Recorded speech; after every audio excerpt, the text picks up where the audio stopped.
Welcome to this explainer. I am just incredibly excited to guide you through today's deep dive into the fascinating, really relentless evolutionary forces that drive technological change and determine modern business success.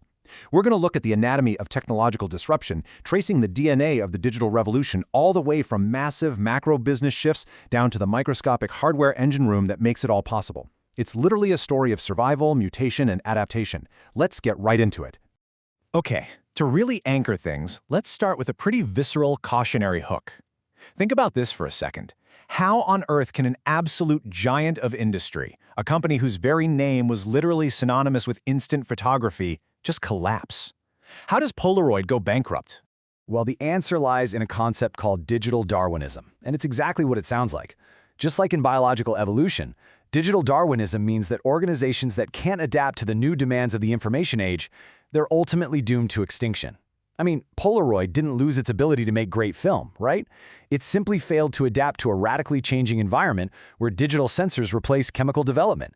If your digital DNA doesn't mutate to match the environment around you, you simply don't survive. It's that brutal. And, this perfectly illustrates that relentless march of disruption. We've evolved from early, clunky digital cameras tethered by cables, which was that initial mutation that threatened film, all the way to the highly advanced smartphones sitting in our pockets right now. Those phones didn't just wipe out dedicated digital cameras, they completely revolutionized how we communicate, work, and just live our daily lives.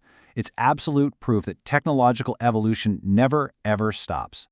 So, now that we understand the life-or-death stakes here, here's our roadmap for today.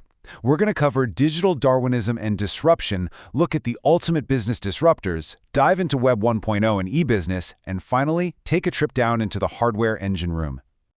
All right, starting off with Section 1, Digital Darwinism and Disruption. To really grasp market evolution, we have to contrast two key forces. First, sustaining technology. This produces an improved product that customers are already eager to buy. Think of a car just getting better gas mileage. But disruptive technology? That is a totally new way of doing things that initially might not even meet the needs of existing customers. So consider what steamboats, transistor radios, and Intel's 8088 processor all have in common. They were all entirely disruptive. Sure, they were a bit awkward at first, maybe a little clunky, but they completely rewrote the rules of their industries. And that brings us to a crucial point. Established companies face what we call the innovator's dilemma. It is incredibly difficult for massive legacy organizations to figure out how to harness these new disruptive technological mutations without completely alienating their current partners, their stakeholders, and the actual customers who are paying their bills today. It's this high-wire balancing act between feeding the current organism and evolving for the future. Moving right along to Section 2, the ultimate business disruptors. This timeline perfectly maps the internet's evolutionary DNA, and it's so fascinating because it didn't start out as a global marketplace. No, it began as a highly specialized, closed military pipeline, an emergency communication system operated by the Department of Defense. From there, it mutated into a communication tool for scientists, and finally it blossomed into the ultimate global platform for businesses. This really highlights a massive lesson. Organizations absolutely must be able to transform as their environments and technologies change. Now, while the internet itself is the massive network connecting all these computers, we really need to define the World Wide Web. This is what truly made the network accessible to us. The WWW provides access to information through documents like text, graphics, audio, and video using a special formatting language called HTML, or Hypertext Markup Language. And our web browsers? They act as the lens to view this world, using HTTP to request and display web pages via URLs. So what caused this to just absolutely explode like wildfire? Well, it was a perfect storm of catalysts. The microcomputer revolution finally put machines right in our homes, while major advancements in networking connected them all together. Add in incredibly easy-to-use browser software, the unmatched speed, convenience, and low cost of email, plus easily created, super flexible web pages, and boom, the digital evolution was rapidly, permanently accelerated. Okay, let's dive into Section 3, Web 1.0 and e-business. So, Web 1.0 is the term we use to describe the World Wide Web during its very first years of operation, roughly between 1991 and 2003. This era was the primary catalyst for e-commerce, which is strictly the buying and selling of goods and services over the internet. But it rapidly evolved into something way bigger, e-business. E-business includes e-commerce, sure, but it expands to encompass absolutely all activities related to internal and external business operations. It's the whole shebang. And this shift provided just a massive operational advantage for the companies that adapted. By embracing this brand new digital environment, companies could suddenly expand their global reach, open up entirely new markets that were totally inaccessible before, and dramatically reduce their operational costs. The internet vastly increased the richness, the reach, and the compiling of information across the board. But to actually survive in this new e-business environment, companies had to continuously improve their effectiveness. And how do they do that? By analyzing specific digital footprints through clickstream analytics.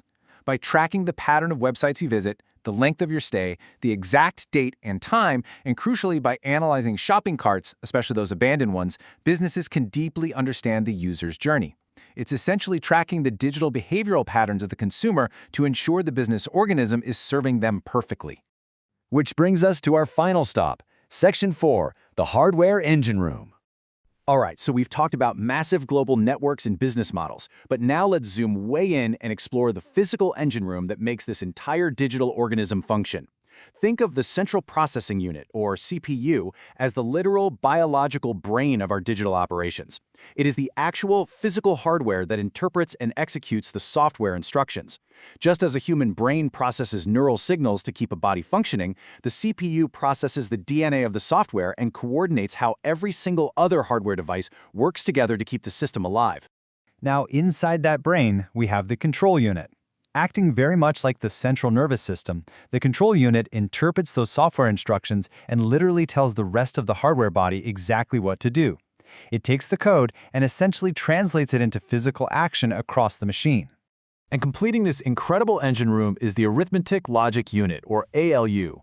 While the control unit is busy directing traffic, the ALU is down in the trenches handling the fundamental mathematical and logical functions required for the system's survival and efficiency. Whether it's performing basic arithmetic like addition and subtraction, or vital logic operations like sorting and comparing numbers, the ALU is the absolute heavy lifter of our digital brain.